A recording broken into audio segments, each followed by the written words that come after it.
दस्तखत कर दे रहा हूँ, लेकिन मुझे बात करनी पड़ेगी। मुझे अपने लिए मोटर गाड़ी चाहिए। नन्हे, तुम जरूरत से ज्यादा बोल रहे हो। औरों की नजरों में ऊंचा उठने का और उस बड़े महल को नीचा दिखाने का। तुमने जो अपने ससुर से मोटर गाड़ी ली है उसे तुमको लौटाना होगा। चाचा जी बिल्कुल सही कह रहे हैं। आपको वाकई पिताजी से मोटर गाड़ी नहीं लेनी चाहिए थी। चाचा जी, मैं उनके तरफ से आपसे माफी मांगती हूँ। मैं आज ही पिताजी को बोलकर गाड़ी भिजवा दूंगी। आपकी इज्जत ही अब मेरी इज्जत है।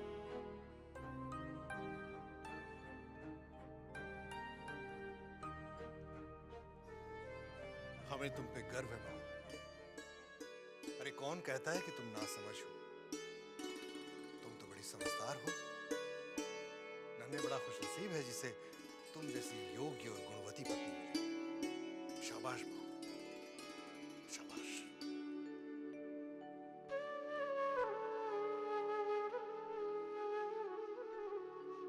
मैंने वही किया जो मुझे करना चाहिए, और आपको भी वही करना चाहिए जिससे आपके अपनों को दुख न पहुंचे। लीजिए चाय। धन्यवाद। नानू बाबू, आपने जैसा कहा मैंने बिल्कुल वैसा ही किया और जा करके दामाद जी को मोटर गाड़ी दे दी। हाँ बुलदत जी, सोचिए आपने जो काम किया उससे क्या होगा। मैं बताता हूं। आपने जो काम किया है उससे ना सिर्फ बड़े महल के लोगों को नीचा दिखाया है, बल्कि उनकी नाक हमेशा के लिए नीचे कर दी है। अब बड़े महल के लोग जब भी उस गाड़ी को देखेंगे उन्हें अपनी हार का एहसास होगा।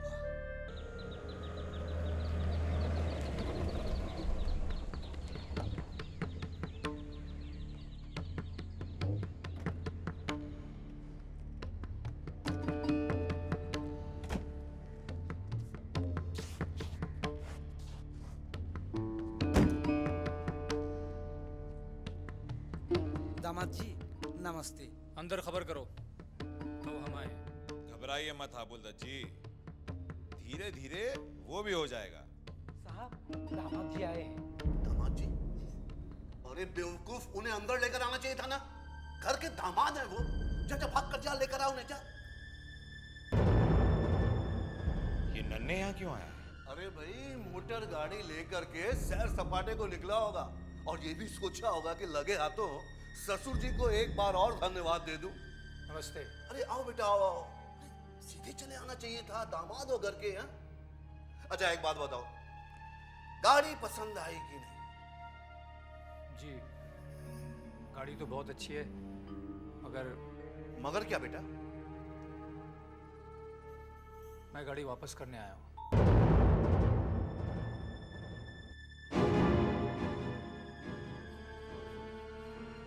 लेकिन क्यों? क्योंकि मंजले चाचा नहीं चाहते। देखो बेटा, मैंने किसी के चाहने या ना चाहने पर तुम्हें वो गाड़ी नहीं दी है। तुम्हें पसंद थी इसलिए मैंने तुम्हें दी।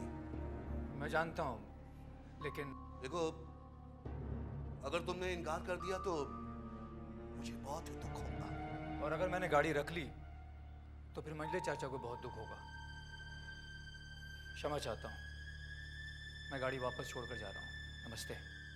बेटे, बेटे मेरी बात सुनो।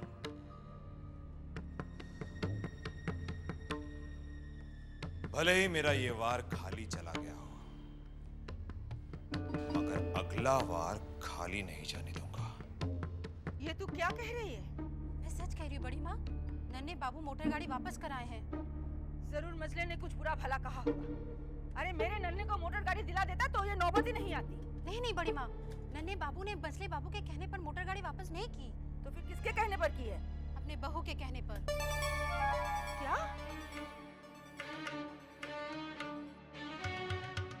किसके कहने पर? चाची, मैंने वही किया जो मुझे करना चाहिए था। अपने से बड़ों का आदर करना हमारा कर्तव्य है। उनकी की बातों को मानना हमारा धर्म है।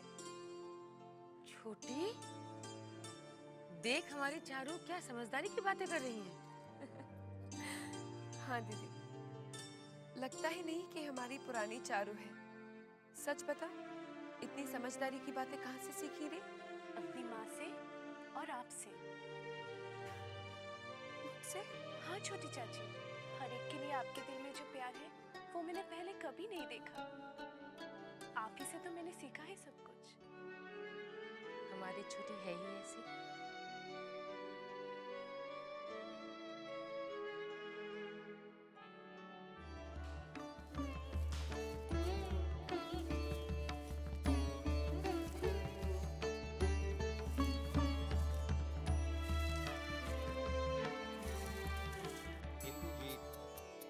मैं तो ये चाहता हूँ कि जल्दी से जल्दी जबा के हाथ पीले कर दूं और अपनी सबसे बड़ी जिम्मेदारी से मुक्ति पाऊं। भाई साहब, मेरा बस चलता तो जवा को कल ही दुल्हन बना कर ले जाए, मगर हमें तो पंडितों के हिसाब से चलना पड़ता है। लेकिन आपने बताया नहीं कि पंडित जी ने कौन सी शुभ तारीख का मुहूर्त निकाला है। हाँ, अगले महीने की 20 से 25 तारीख उन्होंने शुभ बताई है, और उसके बाद अगले 6 महीने तक कोई शुभ मुहूर्त नहीं। फिर तो हमें 20 तारीख ही पक्की कर देनी है। मेरी और शुभामित्रों की भी यही इच्छा थी। अगले हफ्ते दुर्गा पूजा है, उसके होते ही हम शादी की तैयारियां शुरू कर देते हैं। ठीक है।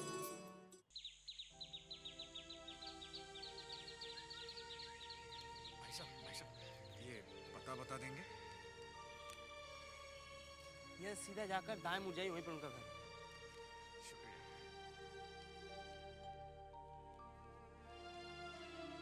बस तो भाई साहब, हम 20 तारीख के न्योते मेहमानों में बंटवा देते हैं। बिल्कुल इंदु जी, नेक काम में जरा भी देर नहीं होनी चाहिए।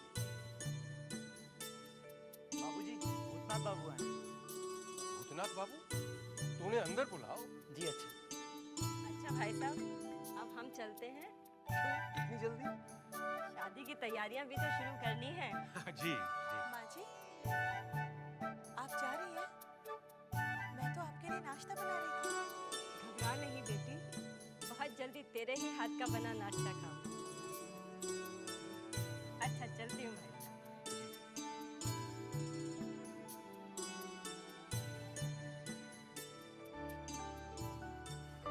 नमस्ते भूतनाथ, आपका परिचय करा दूं। ये है भूतनाथ, और भूतनाथ ये है सुमित्र की माँ जी। बहुत कुछ तुम्हारे बारे में सुना है मैंने। अच्छा भाई साहब, मैं चलती हूँ। आओ भूतनाथ, आओ। कैसी तबीयत है आपकी? तबीयत पहले से बेहतर है। पता ढूंढने में काफी दिन लग गए। ओहो, शिकायत बाद में करना, थोड़ी देर इन्हें आराम तो कर लेने दे।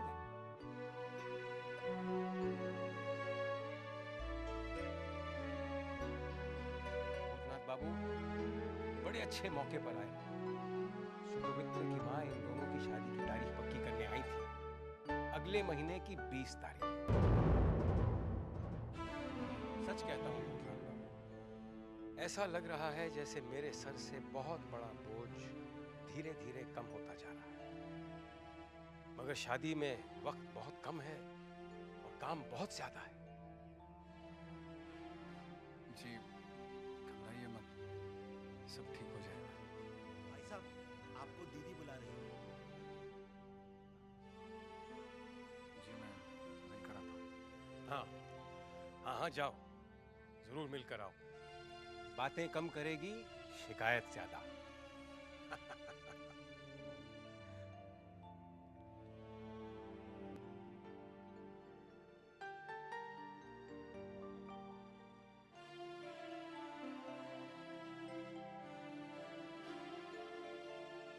पिताजी से ही मिले आए। हाँ, नहीं, तुमसे भी। तुम तो पिताजी के पास ही बैठे थे। जब आप मुबारक हो।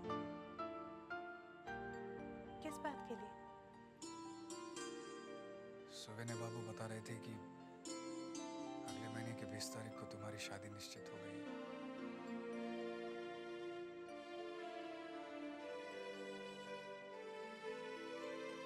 तुम्हें देखकर लग रहा है कि तुम्हें ये सुनकर खुशी नहीं हुई। खुश क्यों नहीं होऊंगा? तुम्हारा घर बस जाए, तुम खुश रहो, बस मुझे और क्या चाहिए?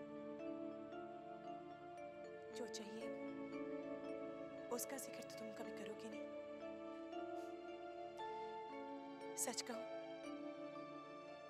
मैं तुम्हें कभी समझ ही नहीं पाई। सच तो ये भी है कि मैं भी तुम्हें कभी समझ नहीं पाया। समझने की कोशिश करते तो शायद समझ पाते।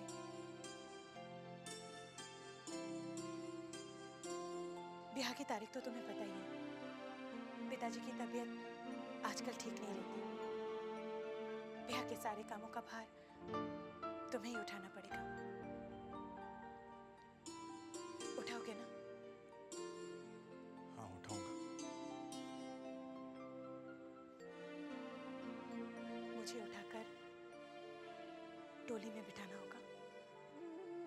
बिठाओगे ना?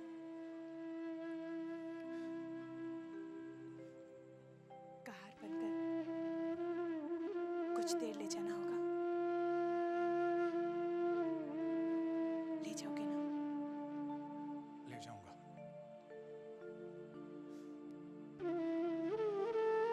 दिल पर बोझ तो नहीं लगेगा? नहीं, नहीं, क्यों लगेगा? दिल पर बोझ बर्दाश्त कर सकते हो, लेकिन दिल की बात कहकर उसे हल्का नहीं कर सकते।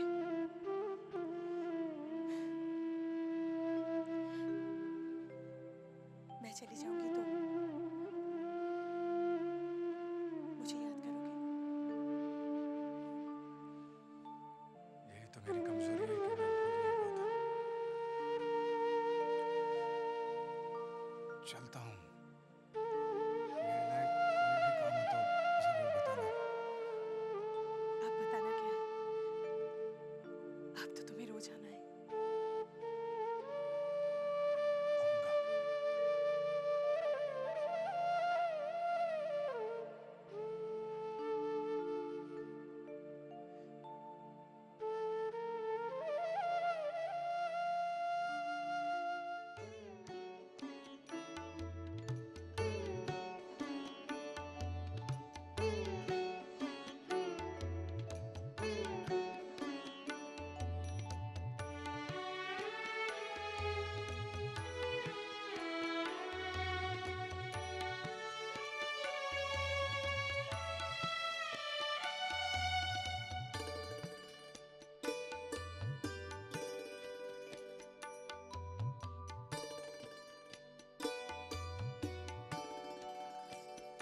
अरे बाबू जी, इस साल हमारी हवेली में दुर्गा पूजा की धूम हर साल से कुछ ज्यादा ही होनी चाहिए।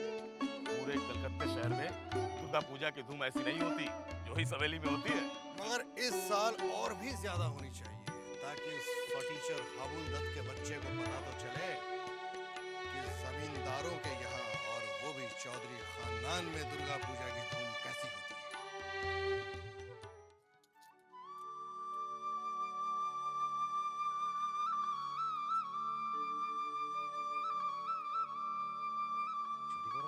साले साहब मिलने आए हैं। भूतनाथ जी। अरे भेज दो उसे। साले साहब आइए।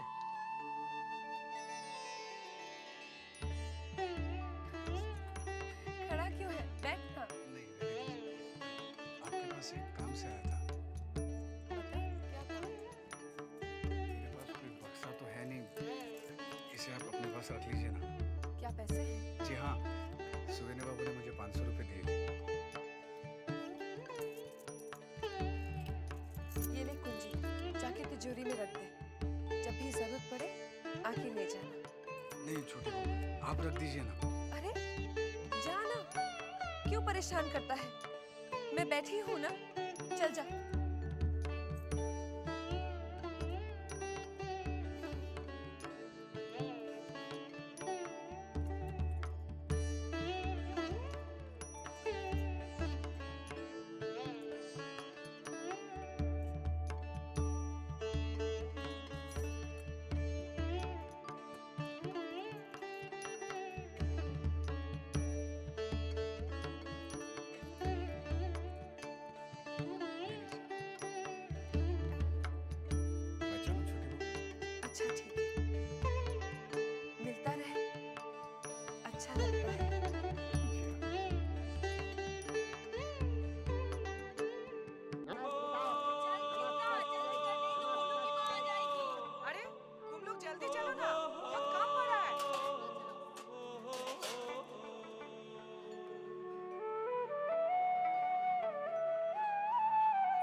बच्चे लोग चलो, वहाँ पूजा शुरू होने वाली है। चलो दादा, आप लोग यहाँ बैठे हो, वहाँ चलिए, वहाँ जहाँ पूजा है वहाँ बजाइए। चलो चलो यहाँ से, चलो चलो, चलो, जल्दी चलिए, जल्दी जल्दी चलो चलो चलो।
कौन? मैं हूँ हाबू। हाबू? हाबू कौन? कहाँ रहता है? जरा हुलिया तो देखो, लगता है कोई पागल है, अछूत भी हो सकता है। अरे भाई कोई है? बुलाओ किसी को। अरे भगाओ इसको, अरे भगाओ यार, निकल। रुक जाओ, जब तक पूजा नहीं हो जाती मैं नहीं जाऊंगा। अरे मसले बाबू आ गए। क्या तमाशा लगा रखा है? सरकार, तमाशा ये पागल कर रहा है। कहता है देवी की पूजा नहीं हुई, प्रसाद नहीं हुआ। कौन है ये? खुद को हाबू कहता है। अरे, नहीं खाता। देवी की प्राण प्रतिष्ठा नहीं हुई। रोहित, ये लड़का क्या कह रहा है? हुजूर, इस पागल की बातों पर मत जाइए। मैं सही कह रहा हूँ, देवी की प्राण प्रतिष्ठा हुई नहीं। क्यों रे? तूने कैसे जाना कि प्रतिमा की प्राण प्रतिष्ठा नहीं हुई? देवी ने भोग ग्रहण किया ही नहीं। मछली मालकिन, पूजा नहीं हुई। क्या कह रही है तू? मैं नहीं, एक बच्चा कह रहा है कि दुर्गा माँ ने भोग ग्रहण ही नहीं किया। अच्छा, ये तो बहुत ही आश्चर्य वाली बात है। जी हाँ छोटी बहू रानी, वहाँ पर बहुत सारे लोग इकट्ठा हो गए हैं। लगता ही नहीं कि हमारी पुरानी चारू है। सच बता, इतनी समझदारी की बातें कहाँ से सीखी रे? अपनी माँ से और आपसे। मुझसे? अब बड़े महल के लोग जब भी उस गाड़ी को देखेंगे, उन्हें अपनी हार का एहसास होगा। मैं चली जाऊंगी तो मुझे याद करोगे? या देवी सर्वभूतेषु मातृरूपेण संस्थिता। देवी की प्राण प्रतिष्ठा नहीं हुई है। तू तो किसी संत महात्मा की तरह बातें कर रहा है। मगर ये तो बता कि प्राण प्रतिष्ठा कैसे पूरी होगी? मैं पूजा करूंगा तभी पूरी होगी। तू पूजा करेगा? हाँ, मैं करूंगा। ए लड़के, जानते हैं ब्राह्मण का सिवा कोई नहीं पूजा कर सकता। माँ के लिए क्या ब्राह्मण क्या शूद्र, माँ तो जगदम्बे है, जगत जननी है। मुझे तो ये लड़के के भेष में कोई पहुंचा हुआ साधु लग रहा है। कहीं माँ तो लड़के के वेश में नहीं आ गई? ठीक है, तू ही प्राण प्रतिष्ठा करेगा। सरकार, आप भी एक बच्चे के बातों में आ गए। इस लड़के की बातें हमें अच्छी लगी पुरोहित। हम देखना चाहते हैं ये करता क्या है। तू पूजा करेगा ना? ठीक है, तू जो करना चाहता है कर। पूजा के लिए मुझे कुछ सामान चाहिए। अच्छा, इसे जो जो चीजें चाहिए सब इसे लाकर दे दिया जाए।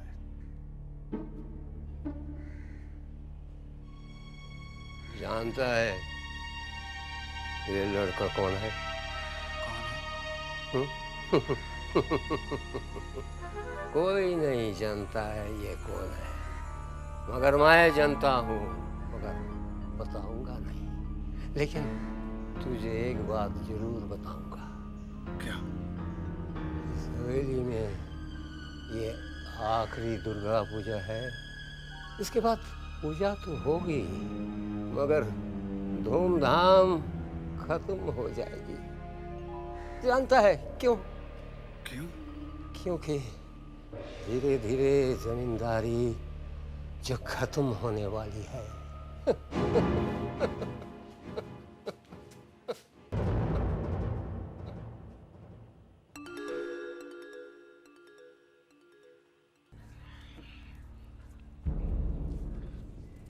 सरकार, वो तांत्रिक औरत आई है। अच्छा, उसे अंदर कमरे में बिठाओ, मैं आता हूँ। जी सरकार। हुजूर, ये तांत्रिक औरत को क्यों बुलवाया है?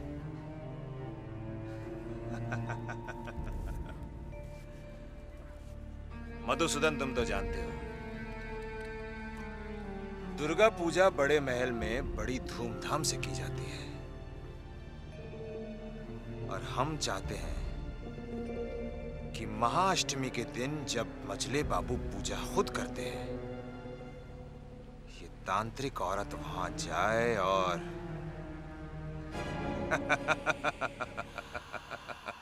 कदापि नहीं। अरे मूर्ख, क्या तू ये नहीं जानता कि दुर्गा माँ के पूजा में विघ्न डालने का क्या मतलब होता है? अगर उसके मंत्रों की ताकत मेरे मंत्रों की ताकत से ज्यादा हुई तो वो नहीं, मैं पागल हो जाऊंगी। इसका मतलब है दिन रात पूजा पाठ करने वाली की अपनी पूजा पर विश्वास नहीं है। अरे मंझले बाबू तो सिर्फ दुर्गा पूजा के वक्त ही पूजा करते हैं, फिर तुम्हारी पूजा से ज्यादा उनकी पूजा कैसे आगे निकल सकती है? नहीं, कदापि नहीं। मैं तुम्हारा ये काम नहीं कर सकती। तुम जितना पैसा मांगोगी मैं देने के लिए तैयार हूं। पीछे हट जाओ। नाटू दत्त कभी पीछे नहीं हटता, बल्कि आगे बढ़ के वार करता है। तुम भी आगे बढ़ के बोली लगाओ। बोलो कितना पैसा चाहिए? 5,000 दे सकोगे?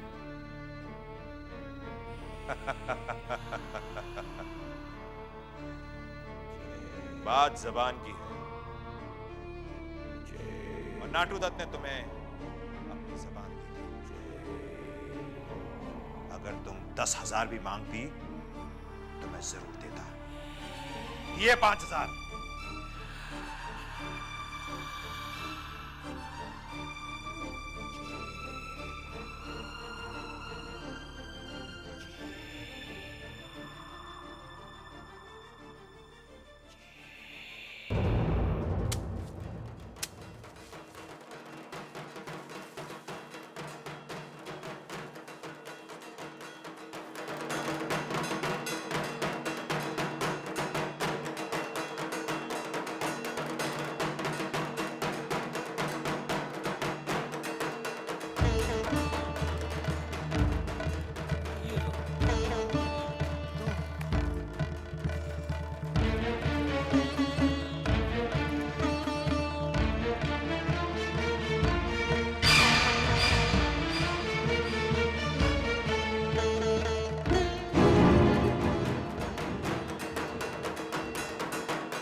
क्या हो रहा है? तुझे नहीं मालूम? मुझे भी नहीं मालूम। चल देखते हैं।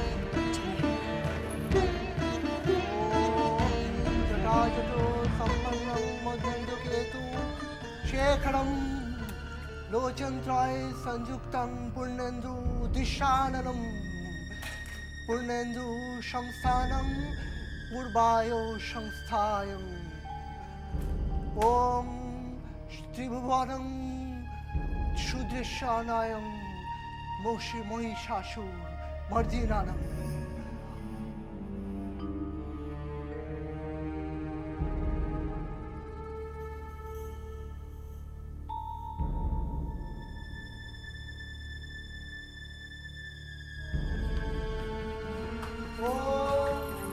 संस्थापाय नवयौवन संस्थापाय सर्वभारत वर्षणम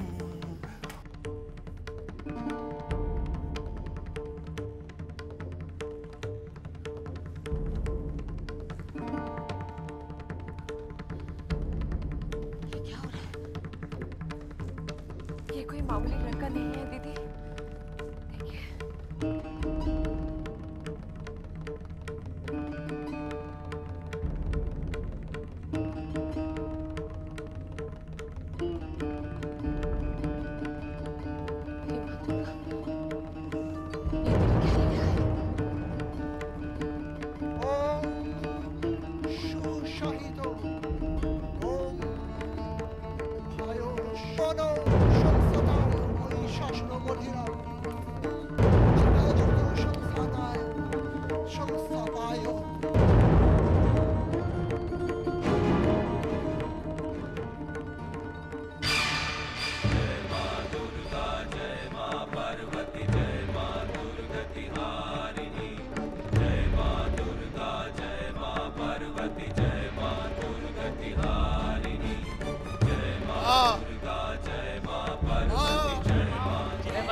भैरव बाबू, इसको बिठा के प्रसाद खिलाओ, इसको बिठा के प्रसाद खिलाओ। ये लड़का कहाँ गया? अभी भी तो यही था, अचानक कहाँ गायब हो गया? कहाँ गायब हो गया? कहाँ गायब हो गया? कहाँ गायब हो गया? ये सब क्या करिश्मा है? गाड़ी बाबू जानते हैं कि ये लड़का कौन था, लेकिन उन्हें कैसे पता? उन्हें जरूर गाड़ी बाबू भी बहुत पहुंचे हुए संत महात्मा होंगे, वरना ये सब बातें वो कैसे जानते? गाड़ी बाबू, आपको भी प्रणाम।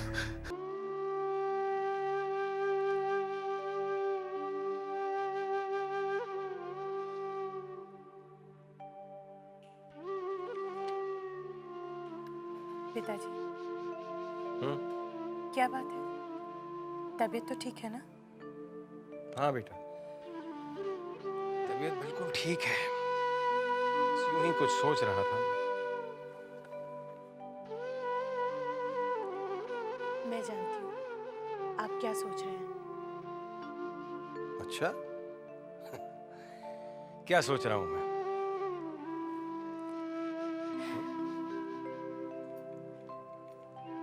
पिताजी, आज मुझे भी माँ की बहुत याद आ रही है।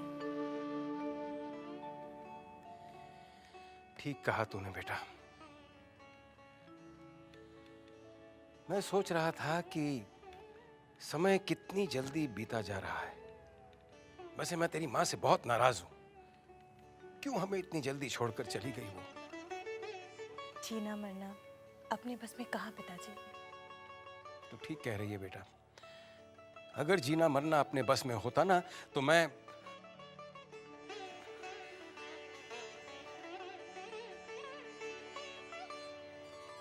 खैर, मैंने तो तुझे भी परेशान कर दिया। नहीं पिताजी, दिल की बात कहने से इंसान हल्का महसूस करता है। अरे, तू तो बड़ी समझदारी की बातें कर रही है आजकल। आखिर बेटी किसकी हूँ? सुन बेटा, चारों तरफ दुर्गा पूजा की धूम सुनाई दे रही है। तेरी माँ होती तो घर में जरूर रौनक होती। मैं तो मनाता नहीं। अब देखना, तेरे लिए कपड़े वगैरह भी कुछ नहीं लाया। पिताजी, मुझे नहीं मनाना। और आप क्यों परेशान हो रहे? मेरे पास बहुत से कपड़े हैं। हाँ तो उन्हें पहन बेटा, जा अपनी सहेलियों के साथ घूम फिर आना। मन नहीं कर रहा है। क्यों? दीदी। अरे इंदु जी, आइए आइए। नमस्ते इंदु जी। नमस्ते भाई साहब, खुश रहो। और ये क्या, आज पूजा का दिन है, अच्छे से कपड़े पहनो, सजो सवरो, गहने पहनो। भाई साहब, ये मैं जवा के लिए गहने और कपड़े लेकर के आई थी। इनकी क्या जरूरत थी? माँ जी, मेरे पास बहुत कपड़े हैं। मैं जानती हूँ तुम्हारे पास बहुत कपड़े हैं। चलो जल्दी से तैयार हो जाओ, हम लोग पूजा देखने जाएंगे। मैं तो सुपवित्र के साथ आने वाली थी, वो पता नहीं कहाँ रह गया, इसलिए मैं तो अकेली ही चली आई। चल चल जल्दी से तैयार हो जा।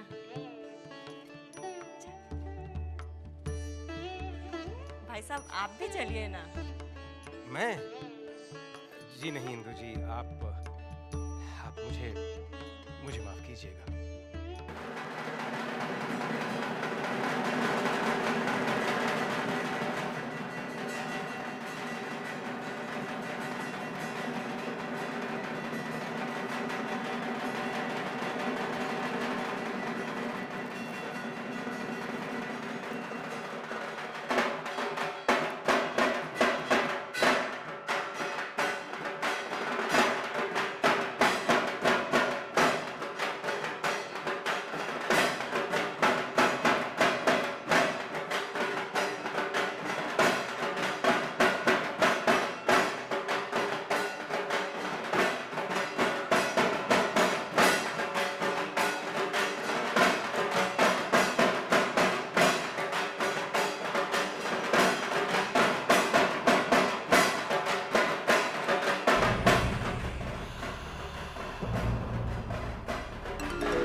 तू अपने आप को बहुत शक्तिशाली समझता है ना?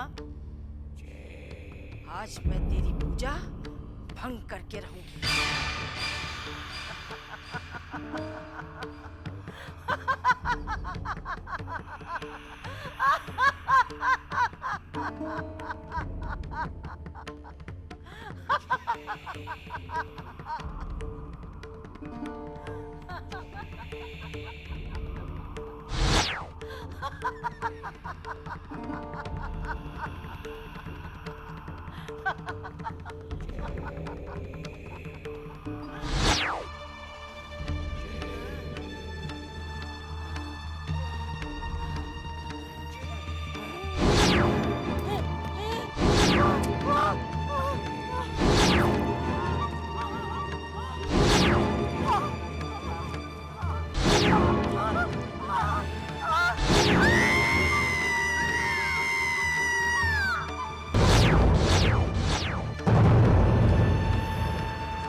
यहाँ से ले जाओ। मुझे माफ कर दीजिए, मुझे माफ कर दीजिए, मुझे माफ कर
भूतनाथ, तू जरा वहाँ जी जी